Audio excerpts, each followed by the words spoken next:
नमस्कार, मी आभा माळकर. आपण पाहतात लक्षवेध. मंडळी, 16 आमदारांच्या अपात्रतेबाबत नक्की काय निर्णय होणार आणि हा निर्णय सुप्रीम कोर्टाने जो कालावधी घालून दिलेला आहे त्यात होणार का, असा प्रश्न आहे. सुप्रीम कोर्टाने मागच्या सुनावणी दरम्यान हे स्पष्ट केलं होतं की शिवसेनेच्या आमदारांबाबत 31 डिसेंबर पर्यंत कारवाई पूर्ण करा आणि निर्णय घ्या.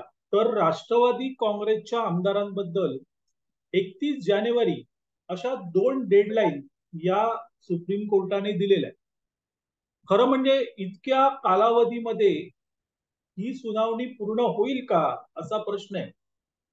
कारण जर शिवसेनेच्या आमदारांबाबत विचार केला तर 56 ते 57 आमदार, त्यांचे दावे, प्रतिदावे, त्यांच्या याचिका, त्याच्यावर होणारी सुनावणी, त्यांच्या वकिलांनी केलेला युक्तिवाद, असं प्रचंड कामकाज खरं म्हणजे विधानसभा अध्यक्ष राहुल नार्वेकर यांना करावं लागणार आहे.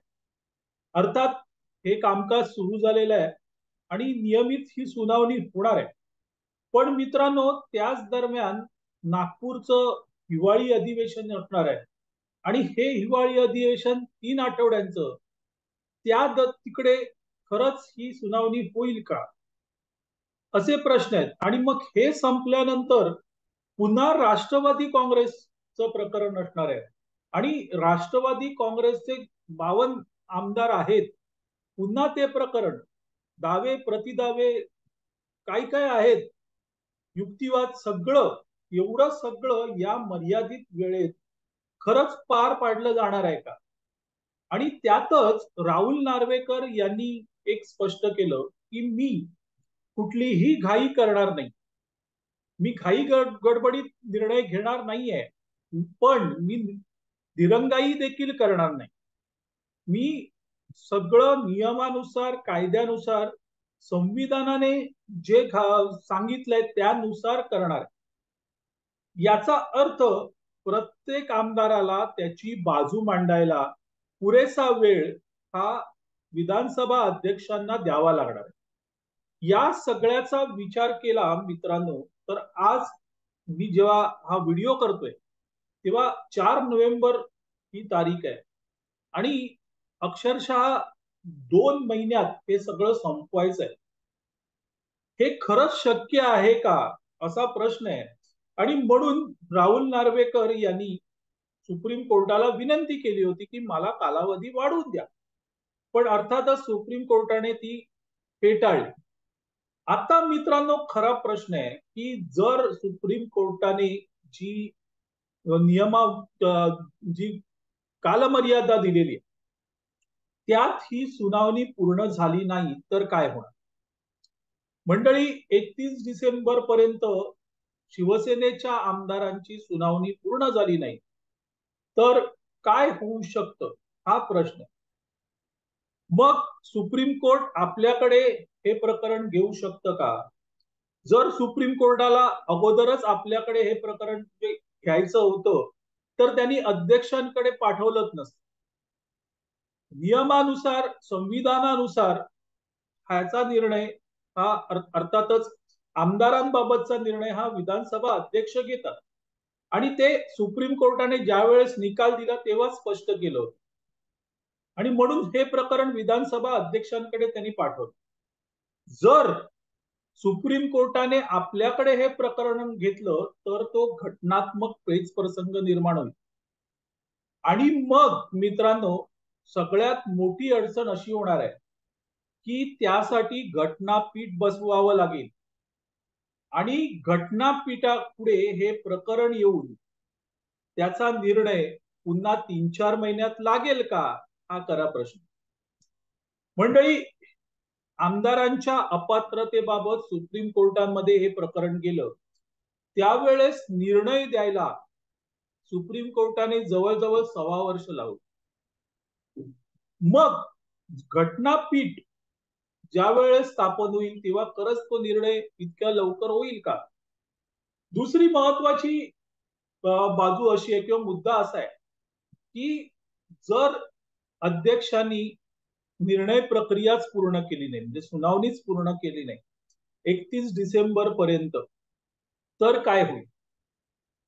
मग विधानसभा अध्यक्षांना सुप्रीम कोर्ट आदेश देऊ शकेल किंवा काही त्याच्यावरती निर्बंध घालू शकेल का? तर तेही शक्य नाही. कारण जसं सुप्रीम कोर्ट हे ही घटनात्मक संस्था आहे, तसं विधानसभा अध्यक्षपद ही देखील घटनात्मक संस्था आहे. आणि दोन घटनात्मक संस्था परस्परांमध्ये हस्तक्षेप करत नाही. आणि जर असा हस्तक्षेप झाला तर परत एकदा ते प्रकरण अर्थातच घटनापीठाकडे न्यावं लागेल. ते घटनापीठापुढे मांडावं लागेल आणि मग पुन्हा जो पेच प्रसंग निर्माण होईल तो फार मोठा असेल.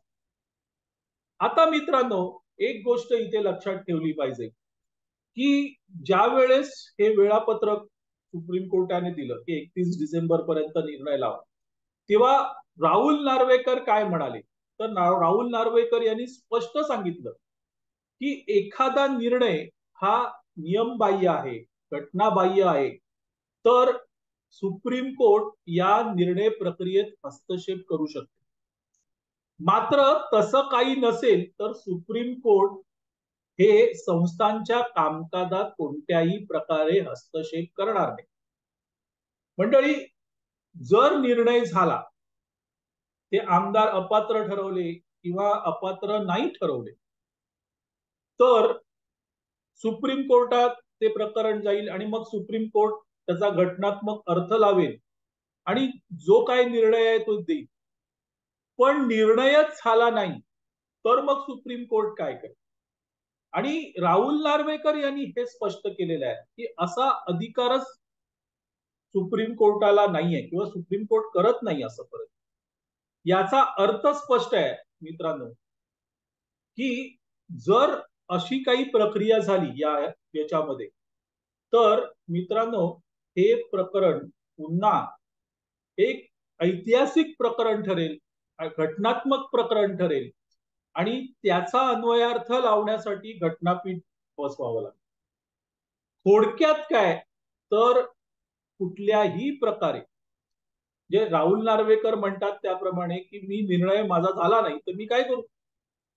इतक्या जणांच्या याचिका, इतक्या जणांचं वाद प्रतिवाद, हे सगळं ऐकून घेऊन मला निर्णय द्यायचा आहे आणि हे सगळं मी सभागृहात करतोय, त्यामुळे ते माझ्या अधिकार कक्षेमध्ये आहे.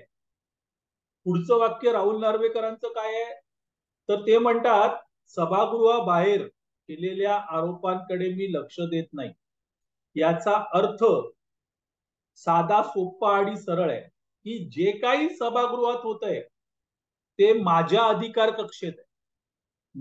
मी तिथे माझा अधिकार आहे आणि त्यामुळे तिथे काय करावं, कोणत्या प्रकारे करावं, कसं करावं याचा निर्णय मी घेणार.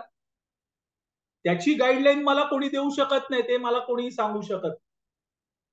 आणि त्यामुळे त्या प्रक्रियेसाठी जो वेळ लागेल तो वेळ आवश्यक आहे, हे राहुल नार्वेकर सुचवतात. मंडळी, राहुल नार्वेकर हे स्वतः वकील आहेत आणि त्यामुळे सुप्रीम कोर्टाचे अधिकार, कार्यकक्षा त्यांना सगळं माहिती आहे. मी काल श्रीहरी अणे यांची एक मुलाखत बघितली. ते राहुल नार्वेकर यांचे कायदेशीर सल्लागार आहेत. श्रीहरी अणे स्वतः सांगत होते की मी सांगितलं राहुल नार्वेकरांना की तुम्ही एक सुप्रीम कोर्टाला पत्र लिहा आणि सांगा की हा माझा अधिकार कक्ष आहे, त्यामुळे इथे मी काय करेन तो माझा अधिकार आहे. तर राहुल नार्वेकर यांनी त्याला नकार दिला, म्हणाले की नको, सुप्रीम कोर्ट ही सर्वोच्च संस्था आहे आणि आपण तिचा आदर ठेवलाच पाहिजे.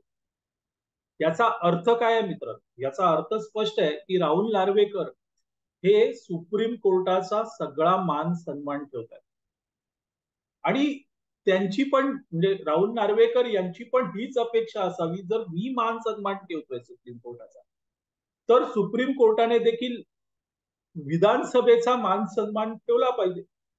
आणि अध्यक्ष या नाते मी प्रमुख आहे, तर माझा मान सन्मान ठेवला पाहिजे. खुद्द श्रीहरी यानेच सांगत होते की 57 याचिका, प्रतिदावे, दावे सोपं नाहीये याच्यावर सुनावणी घेत. पुन्हा प्रत्येक वेळेस सगळेच जण उपस्थित असतील असं नाही, काही गैरहजर असतात. आणि हे सगळं होताना नियमित सगळं चालू असलं तरीही एवढ्या याच्यात निर्णय घेणं कठीण आहे. लवाद लवाद जो म्हटला जातो, तो लवाद मध्ये उद्धव ठाकरे म्हणत होते लवाद लवाद आहे. पण राहुल नार्वेकर यांनी ते स्पष्ट केलंय की माझ्याकडे आलेलं आहे प्रकरण, मला पक्ष ठरवायचा आहे, कोणाचा पक्ष, जे काही गाईडलाईन दिलेत त्याप्रमाणे, आणि त्यानंतर नियमानुसार सगळं करायचं. आणि ते नियमानुसार झालं पाहिजे. थोडक्यात काय मित्रांनो, तर या प्रकरणाचा निकाल हा 31 डिसेंबर पर्यंत लागणं जवळजवळ कठीण आहे. आणि जर तो लागला नाही तर मग घटनात्मक पेच प्रसंग निर्माण होणार आहे. आणि हा घटनात्मक प्रेस प्रसंग हा संपूर्ण देशासाठी एकतर दिशादर्शक ठरेल, किंवा आतापर्यंत जे काही झालं ते कसं चुकीचं होतं हेही सांगणारा ठरेल. असो मंडळी, तुर्तास इथे थांबतो. आपल्याला हा व्हिडिओ आवडला तर लाईक करा, शेअर करा आणि लक्षवेधला सबस्क्राईब करा. धन्यवाद.